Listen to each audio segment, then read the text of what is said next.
하나님 아버지, 오늘도 우리가 하나님의 말씀을 전하고 들을 때에 한 성령으로 꼭 해야 될 말씀과 들어야 될 음성을 잘 분별하여 말하고 듣게 하여 주셔서 마음과 생각이 수정되고 하나님 앞에 또 사람들 앞에 가야 될 길과 방향이 분명해지는 우리 모두가 되게 하여 주시옵소서.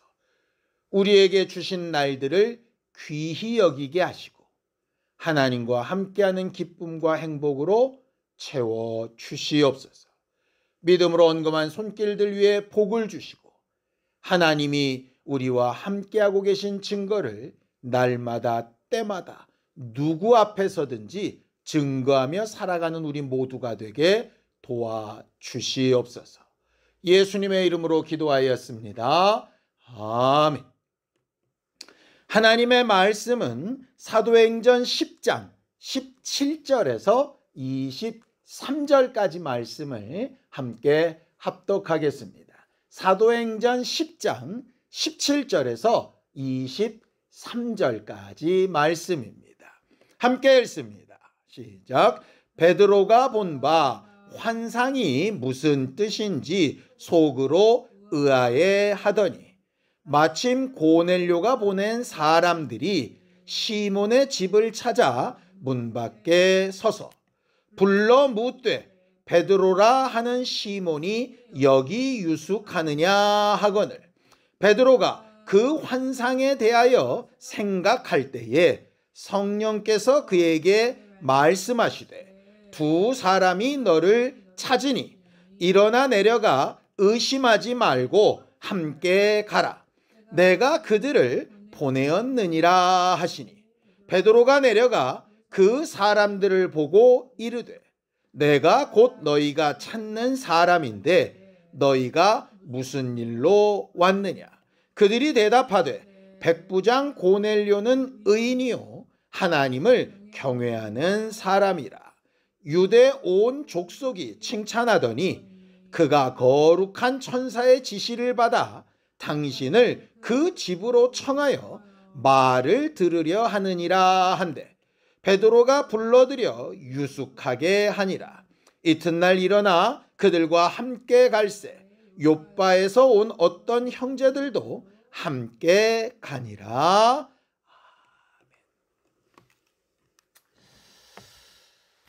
우리는 살아가면서 많은 지식을 취득하기도 하고 또 경험을 통해서 여러 가지 일들을 선택하고 결정할 수 있는 능력들을 이렇게 쌓아가면서 살아갑니다. 공부를 하고 경험을 하고 이렇게 해서 우리 나름대로 가치관을 만들고 또 이렇게 하는 것이 옳겠다, 저렇게 하는 것이 옳겠다 하는 것들을 판단하면서 살게 되죠. 그래서 우리 사랑하는 자녀들에게 막 공부하라고 이렇게 얘기합니다. 또 직장이나 이런 데서는 책상머리에 앉아서 공부만 한 사람 말고 소위 스펙이라는 것을 쌓게 해가지고 이런저런 경험을 많이 한 사람이 훨씬 좋은 선택과 올바른 결정을 할 거라고 믿고 그런 것들을 막 이렇게 요구하기도 하지요. 그 생각이 맞다면 공부를 많이 한 사람이 더 올바른 결정을 잘 해야 될 겁니다. 학위가 많고 경험이 많고 한 사람들이 훨씬 더 지혜롭고 훨씬 더 능력 있어야 될 겁니다. 근데 간혹 우리가 이제 살아가다 보면 공부를 엄청 많이 했다는 사람이 얼토당토하는 말이나 행동을 하는 경우들을 보게 되고요. 어떤 경우는 굉장히 존경받을 만한 사람이라고 생각했던 사람이 정말 일반 사람도 하지 않을 일들이 막 드러나서 창피를 당하거나 곤두박질 치는 경우들을 보게 됩니다. 그래서 도대체 공부한 건 다 어디 갔으며 경험한 지혜들은 다 어디 간 걸까? 이런 이제 생각들을 하게 되지요. 사람들은 그런 학식이나 스펙 같은 걸 보고 그 사람을 이렇게 판단하고 하는데 하나님은 어떠실까? 성경에 보면 하나님이 사람들에 대해서 진단 내리시고 평가하신 여러 가지 것들이 있는데 그중에 가장 사실은 좀 창피하고 좀 절망에 가까운 게 이런 말씀이 있습니다. 창세기 6장 5절입니다. 함께 읽죠. 여호와께서 사람의 죄악이 세상에 가득함과 그의 마음으로 생각하는 모든 계획이 항상 악할 뿐임을 보셨다라고 이렇게 되어져 있죠. 물론 이건 이제 노아의 홍수 전 이야기이긴 합니다. 그런데 생각해 보면 노아의 홍수 이전과 노아의 시대가 뭐 그렇게 많이 달랐을까요? 아브라함의 시대와 솔로몬의 시대와 예수님이 계셨던 시대와 지금의 시대와 그 노아의 시대가 뭐 어마어마하게 달랐을까요? 그때는 특별히 대단히 악하고 지금은 그렇지 않고 그럴 것 같습니까? 저는 얼추 비슷할 것 같습니다. 과학도 발전하고 지식과 학문도 발전했는데 사람들 안에서 올라오는 죄악에 대한 속성, 또 악한 계획, 여기서 말한 악한이라고 하는 건 자기한테 악하다라는 부분도 되겠지만 사실은 남을 악하게 해서 자기한테는 유익한 걸 구하는 뭐 그런 거겠죠. 그런 게 어쩌면 더 예전보다 심할 수도 있다는 생각이 듭니다. 근데 왜 이랬을까요? 하나님이 처음에 만들 때부터 이러진 않으셨을 것 안 하겠습니까? 우리가 흔히 원죄라는 얘기를 합니다. 원죄의 출발이 뭡니까? 하나님께서 본래 올바른 생각을 넣으셨습니다. 그걸 하나님의 명령, 계명 이렇게 부르지요.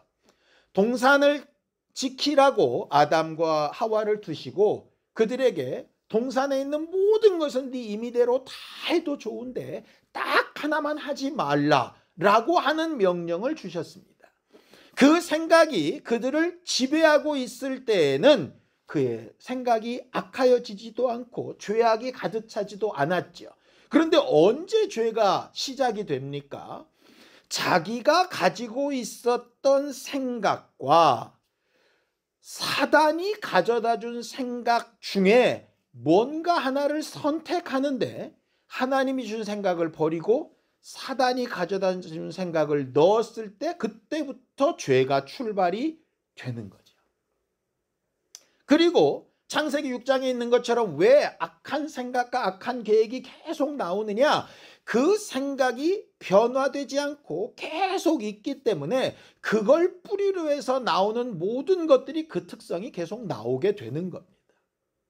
결국 어떤 생각을 선택하느냐의 문제가 죄의 문제와 매우 밀접하게 연관이 돼 있다라고 하는 거죠. 가룟 유다는 예수께서 특별히 택한 12명 중에 한 명이었습니다. 우리가 흔히 대학에 들어갈 때 뭐 몇 대 1, 몇 대 1 이런 얘기 하지요. 취직할 때도 몇 대 1 뭐 이런 얘기 합니다. 사실 예수를 따르던 수만 명의 사람들 가운데 그 중에 딱 12이 뽑혔다면 대단히 특별한 사람들 아니겠습니까? 그렇게 가룟 유다가 뽑혀서 예수 그리스도를 따르는 사람들의 재정을 책임질 만큼 나름 괜찮은 사람이었는데 왜 예수를 파는 최악의 선택을 하게 됐을까? 그것도 성경에 똑같은 얘기를 이렇게 사용합니다. 요한복음 13장 2절입니다. 함께 읽죠. 마귀가 벌써 시몬의 아들 가룟 유다의 마음에 예수를 팔려는 생각을 넣었더라 이렇게 되어져 있죠. 여기는 물론 생각을 넣었다라고 이렇게 말하고 있지만 엄격하게 얘기하면 에덴 동산의 사단처럼 했을 겁니다.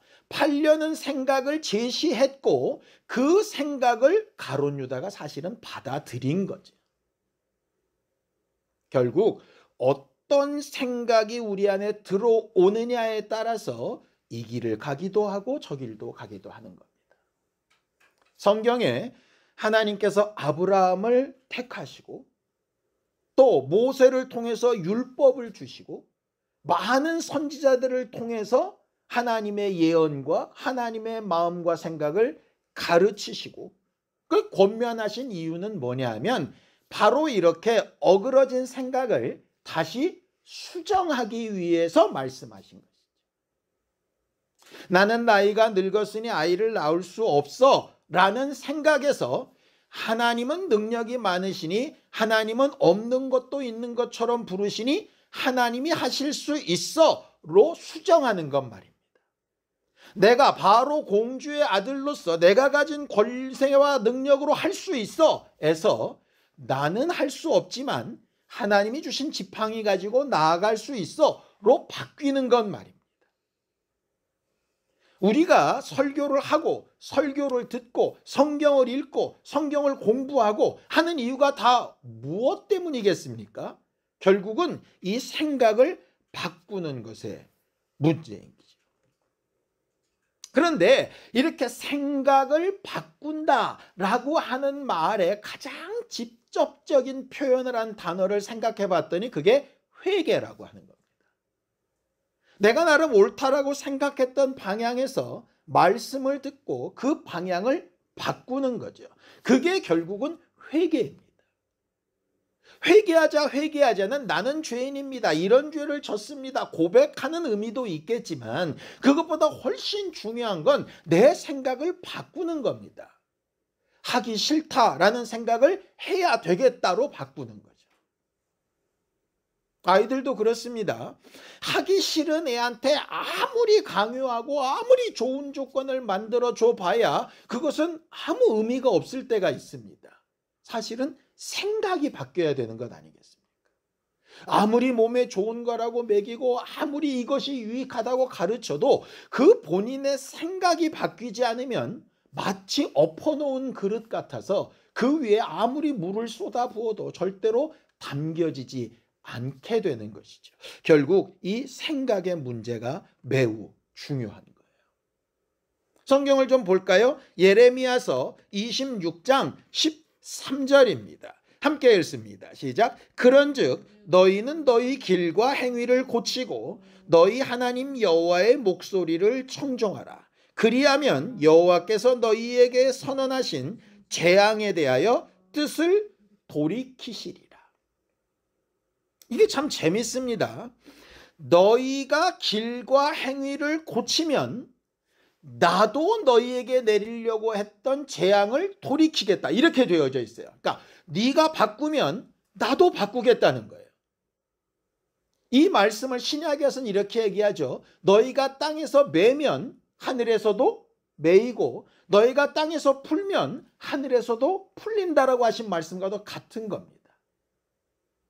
결국 하나님은 우리에게 와라, 변론하자, 대화해보자. 네가 생각을 바꾸면 나도 너희에게 내리려고 했던 재앙을 바꿔서 은혜가 되게 하고 복이 되게 하겠다라고 하는 거죠.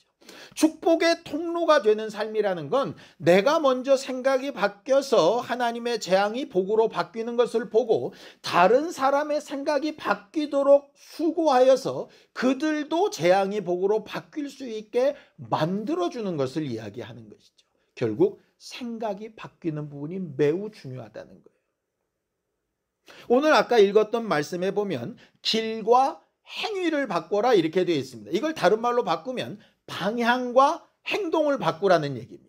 추구하는 가치를 먼저 바꾸고 그 다음에 실질적으로 그쪽으로 가라는 거예요. 그걸 위해서 제일 중요한 게 뭐냐? 생각이라는 겁니다. 자, 예레미야서 6장 19절입니다. 함께 읽습니다. 시작. 땅이여 들으라. 내가 이 백성에게 재앙을 내리리니 이것이 그들의 생각의 결과라. 그들이 내 말을 듣지 아니하며 내 율법을 거절하였음이라 라고 이렇게 되어져 있죠. 예수께서 오셔서 율법으로 가득 찼던 바리새인이나 제사장들, 사두개인들에게 계속해서 말씀하십니다. 뭐 하라고? 생각을 바꾸라고. 근데 아무리 얘기해도 그들은 듣지 않죠. 근데 어떤 사람이 바뀌느냐? 니고데모 같은 사람이 바뀌는 겁니다. 예수의 말씀을 듣고 이걸 바꿔야 되냐 말아야 되냐, 이거 도대체 더 좀 알아봐야 되겠다라는 마음을 가지고 찾아와서 거듭남에 대해서 묻지요. 그리고 그는 자기의 한계를 분명히 고백합니다. 거듭남이 뭡니까? 엄마 뱃속에 들어갔다 다시 나오는 겁니까? 그걸 예수께서 또 수정해 주시잖아요. 결국 수정하고 또 수정하고 또 수정하는 게 그게 신앙생활입니다. 우리의 믿음이라는 게 완벽하지 않습니다. 하나님이 말씀하신 건 완벽하지만 나는 완벽하지 못하다는 데 문제가 있는 거예요. 그래서 우리는 죽을 때까지, 주님 앞에 설 때까지 계속 결심해야 될 것은 뭐냐면 어떤 것이 올바른 길인가를 계속 찾고 수정해 나가는 것을 해야 되는 사람들이란 뜻입니다. 근데 그게 쉬우냐? 사실은 쉽지 않다는 데에 문제가 있어요. 일단은요, 생각을 바꾼다는 것 자체가 매우 어렵습니다. 왜냐? 지금까지 내가 살아오고 선택하고 결정했던 모든 기준들이 있는데 이걸 일단 바꿔야 하거든요. 바꾸려면 가장 먼저 뭐부터 돼야 되느냐? 자기를 부인하고부터 돼야 되는 겁니다. 내가 지금까지 살아왔던 삶이 올바르지 않을 수 있다에서 출발해야 바꾸지 않겠습니까? 어제 차를 몰고 이렇게 세차를 하러 가는데요. 몇몇 사람이 와가지고 자꾸 권면을 하는 겁니다. 자동차 앞에 와이퍼 있지 않습니까? 갈 때 되지 않았습니까? 잘 닦이십니까? 한 1년 됐으니까 사실은 갈아도 되는데요. 제 생각에 안 갈아도 됩니다. 괜히 낭비하는 것 같은 거예요. 당연히 안 갈죠. 언제까지 안 갈까요? 이게 잘 안 닦이고 뿌얘질 때까지 아마 안 갈 겁니다. 그러니까 필요하다라고 내가 느끼고 내 기준에 이게 옳지 않다라고 느끼고 나는 그렇게 생각했는데 이게 위험하겠구나라고 뭔가 부정적인 생각으로 이게 바뀌어야 뭔가를 선택하지 않겠습니까? 내가 옳다 하는 순간에는 절대로 바뀌지 않는 겁니다. 그래서 하나님께서 겸손한 자에게 은혜를 베푸시는 이유가 뭐냐면 겸손한 자의 특성이 뭐냐면 내가 틀릴 수 있다 해서 출발하는 겁니다. 교만한 자는 누굽니까? 나는 옳아. 나는 틀릴 수 없어. 지금까지 그렇게 살아왔어. 이렇게 얘기를 하는 거죠. 물론 지금까지 살아온 것이 맞을 수도 있을 겁니다. 지금까지는요. 근데 앞으로도 계속 맞을 거라는 보장은 없지 않겠습니까? 그래서 우리가 겸손하자라고 하는 거고 바꾸자고 하는 겁니다. 내 마음도 내가 스스로 할 수 없으니 그 마음과 생각을 바꿀 수 있도록 기도하는 것도 믿음의 첫 번째 덕목 중에 하나가 될 겁니다. 오늘 성경 본문은 매우 중요한 사건을 하나 다루고 있습니다. 베드로가 요바에 있는 시몬의 집에 있을 때에 그가 기도할 때 하늘에서 큰 보자기 같은 그릇 안에 율법에서 정하다라고 하는 짐승과 부정하다라고 하는 짐승이 막 섞여서 이렇게 내려오는 환상을 3번이나 보게 됩니다. 그렇게 부정한 것과 정한 것이 막 섞여 있는 것을 하나님의 음성에 잡아먹으라고 얘기하시는 거예요.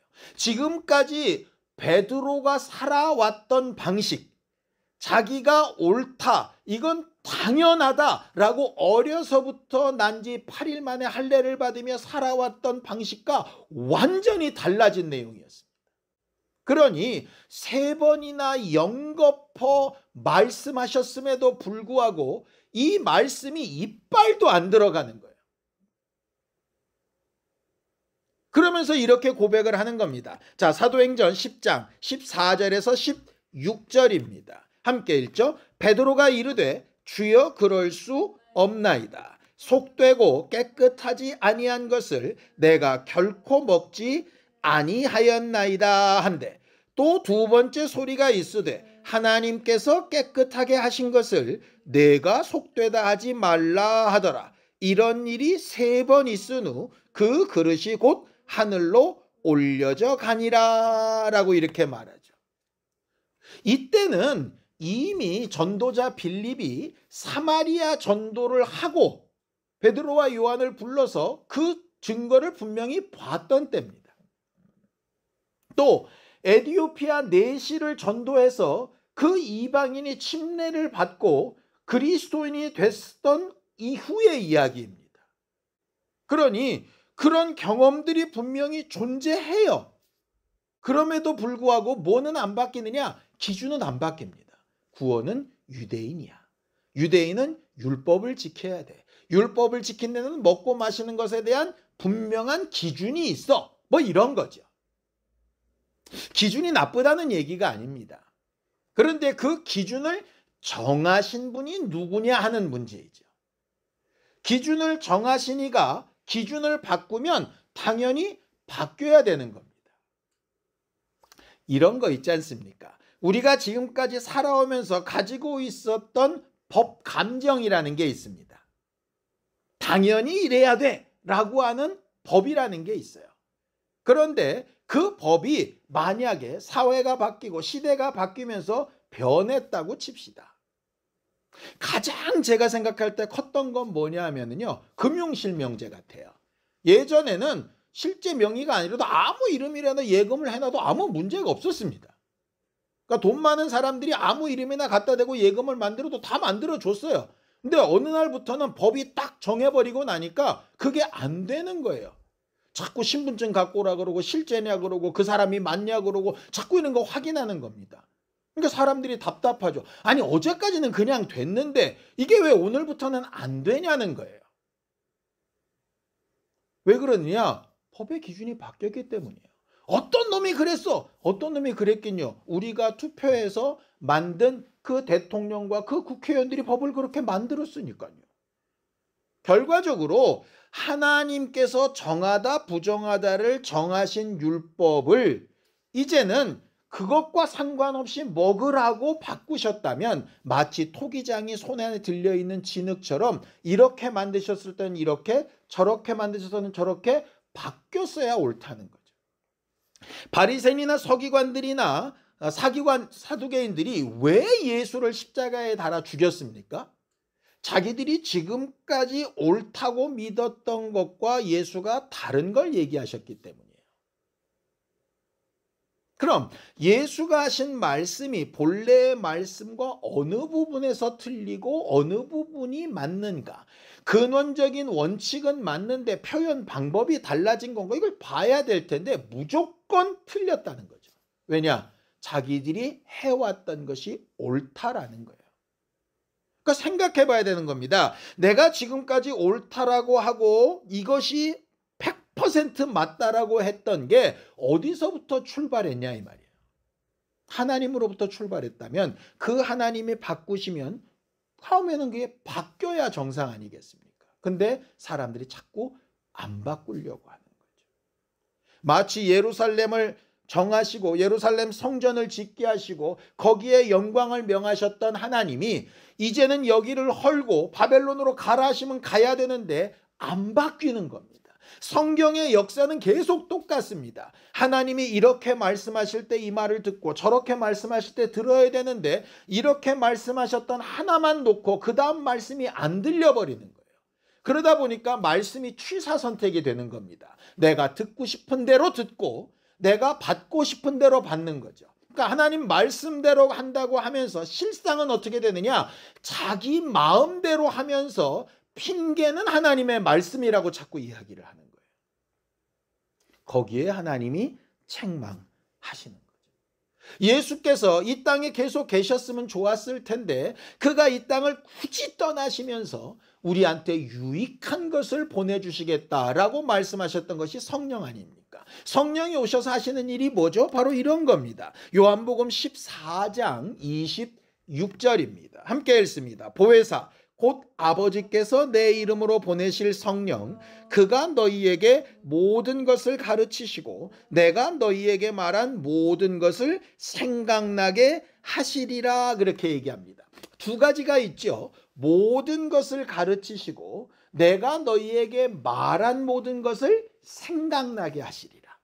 둘 다 모든 것은 모든 것인데 좀 다릅니다. 두 번째, 내가 너희에게 말한 모든 것은요, 이미 들어와 있는 기존의 생각이란 뜻이에요.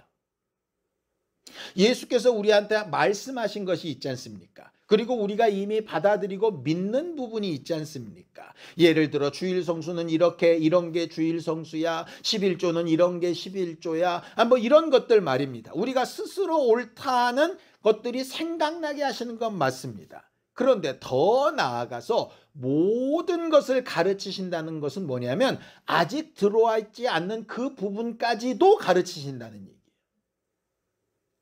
분명히 율법에 안식일을 거룩하게 지키라는 명령이 있지요. 그래서 그들은 안식일을 시간 따라, 해 지고 뜨는 것 따라, 행동하는 것 거리 따라, 땀 흘리는 유무에 따라서 지키고 있다고 생각했어요.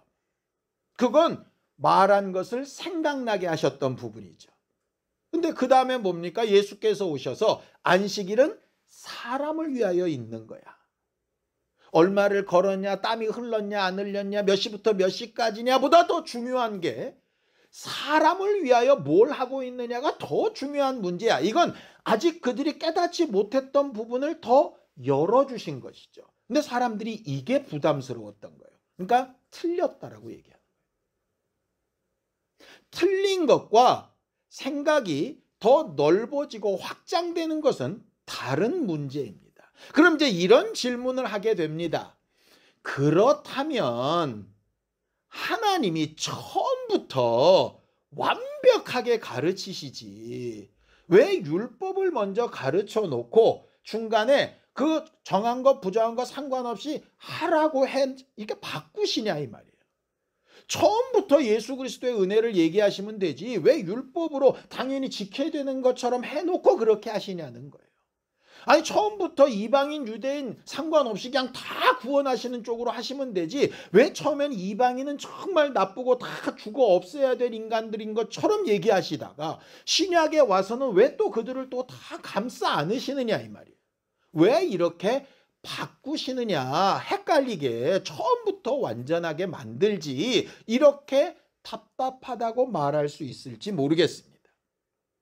자, 그럼 여러분들에게 질문을 하겠습니다.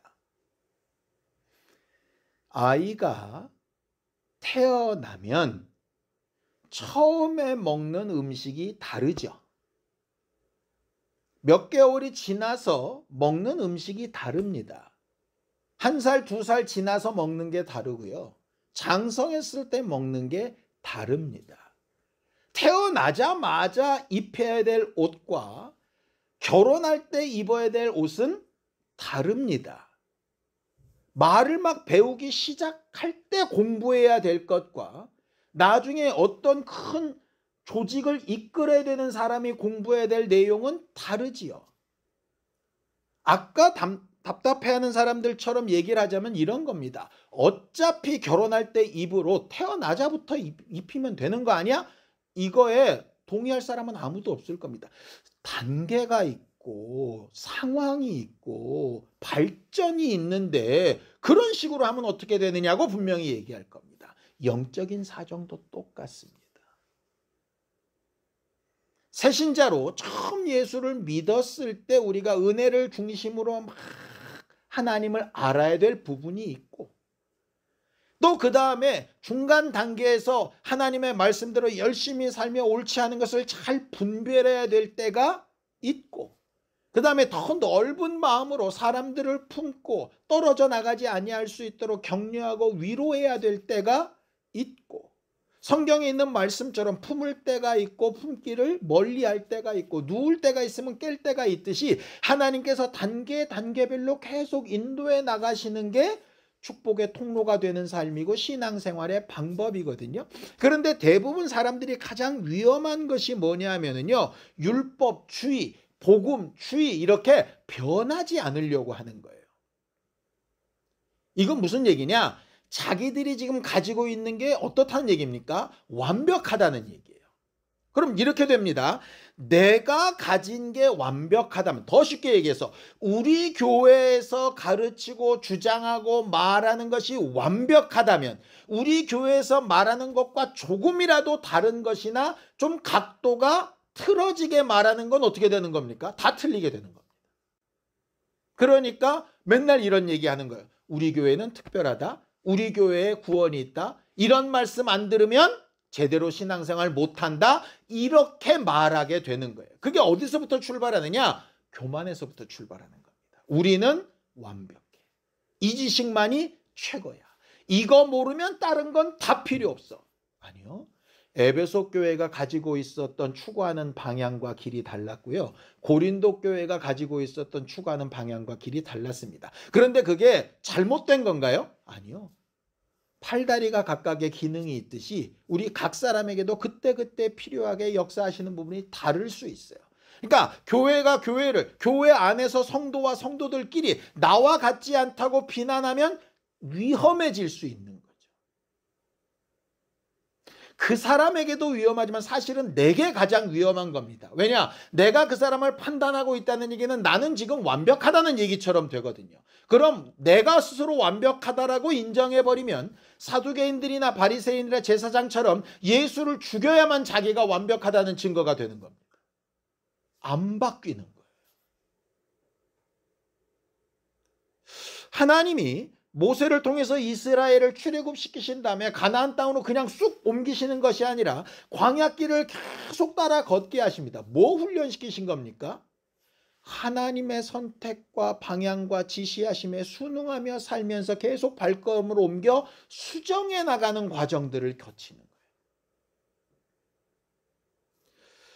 세상에 어떤 물건을 하나 만들어도 그것을 계속 실험해보고 돌려보고 행동해보고 써봐서 다시 피드백을 받고 수정해서 좀 더 나은 것들이 나오게 됩니다.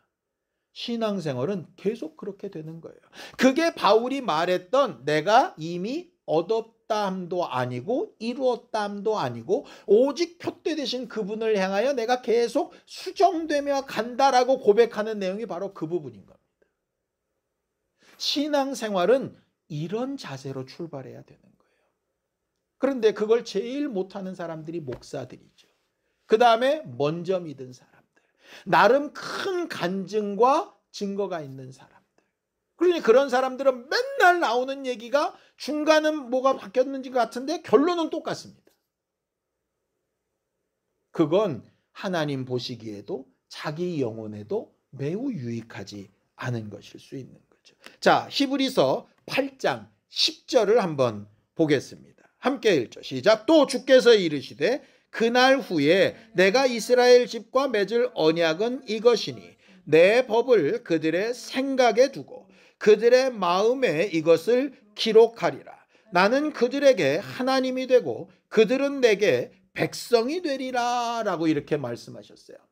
하나님의 백성이 되고 하나님이 왕이 되시는 것, 신약에 와서라면 우리가 하나님의 자녀가 되고 하나님이 우리의 아버지가 되신 증거가 뭐냐? 그 말씀이 우리의 생각에 있고 마음에 있어서 그게 계속 우리의 마음과 생각을 수정해 가는 거예요. 자, 이제 문제는 수정하고 맨날 바뀌면 좋은 거냐? 그건 아니겠죠? 수정하지 말아야 될 것도 있겠고 아담이나 하와처럼 잘못된 것으로 수정되면 엉뚱한 결과가 있지 않겠습니까? 그러니 분명한 어떤 바운더리가 있어야 되겠죠. 그 바운더리를 성경은 이렇게 얘기를 합니다. 히브리서 4장 12절입니다. 함께 읽습니다. 시작. 하나님의 말씀은 살아있고 활력이 있어 좌우에 날선 어떤 검보다도 예리하여 혼과 영과 및 관절과 골수를 찔러 쪼개기까지 하며 또 마음의 생각과 뜻을 판단하나니 이렇게 되어 있습니다.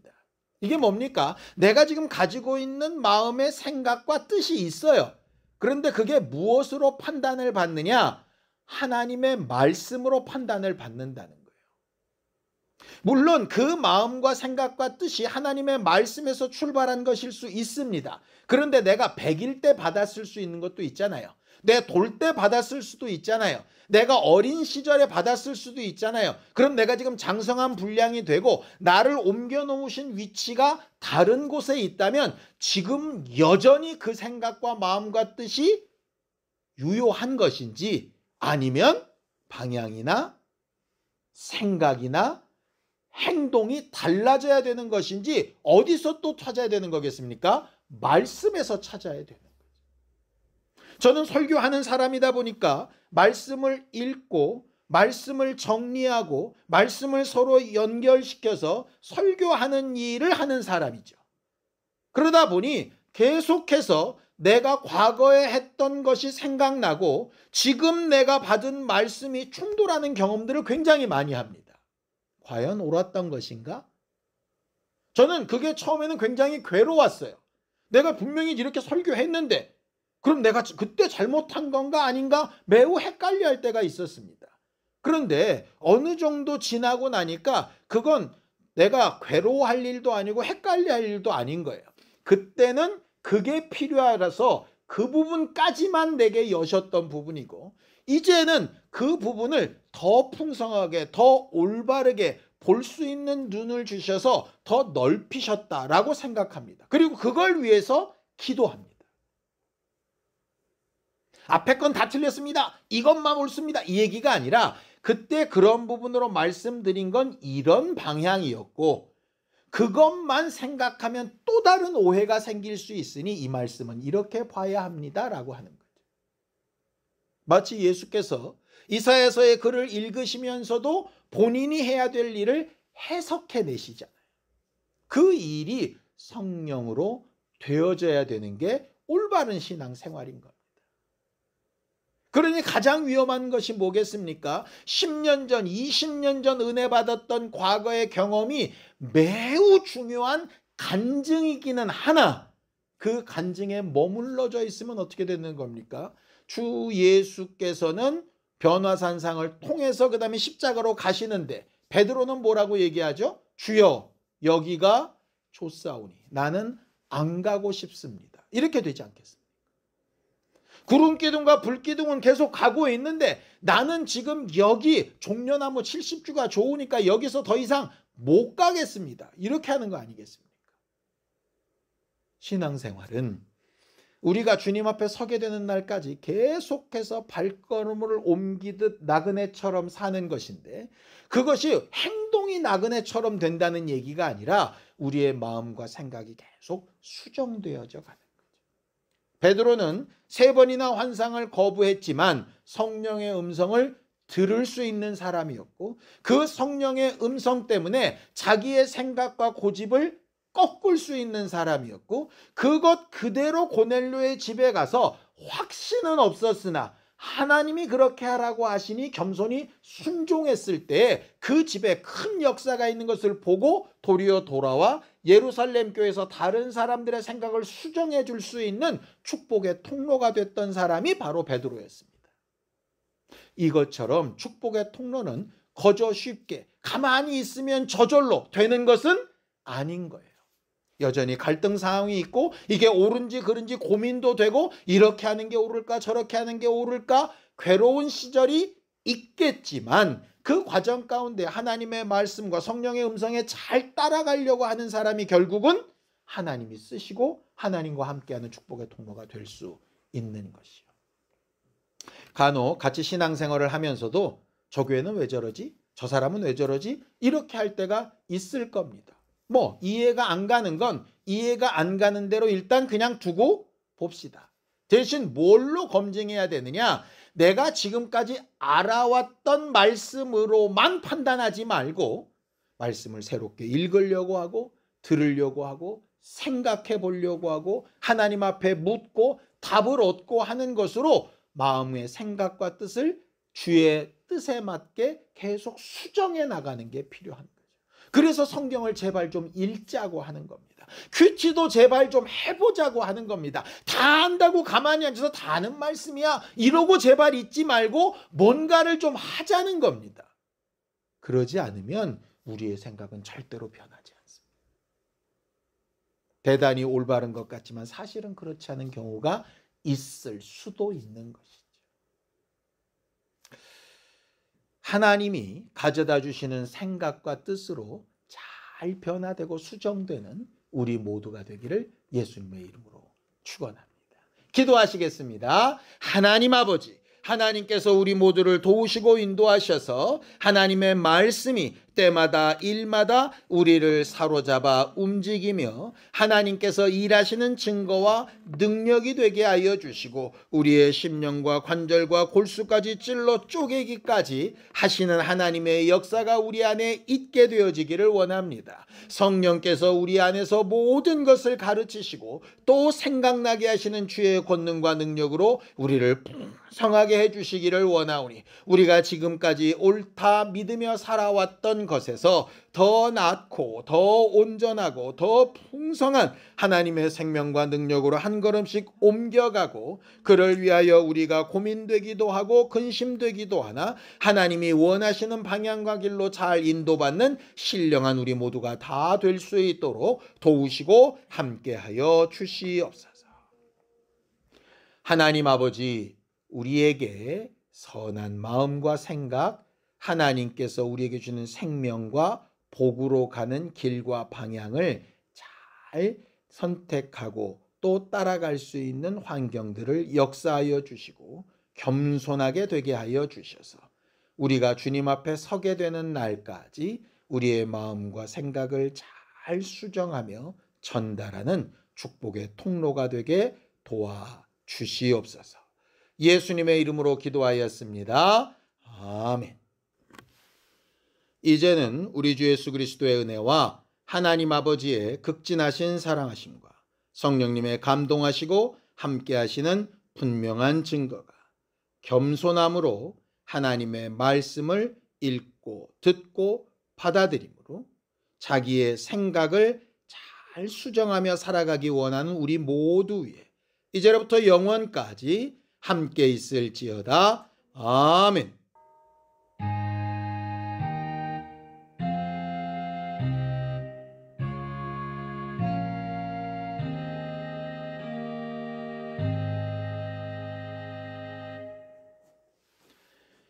이번 한 주간 새롭게 시작되는 한 달을 우리 생각을 잘 수정하면서 살아가는 거룩한 기회로 삼는 우리 모두가 되기를 바랍니다. 수고하셨습니다.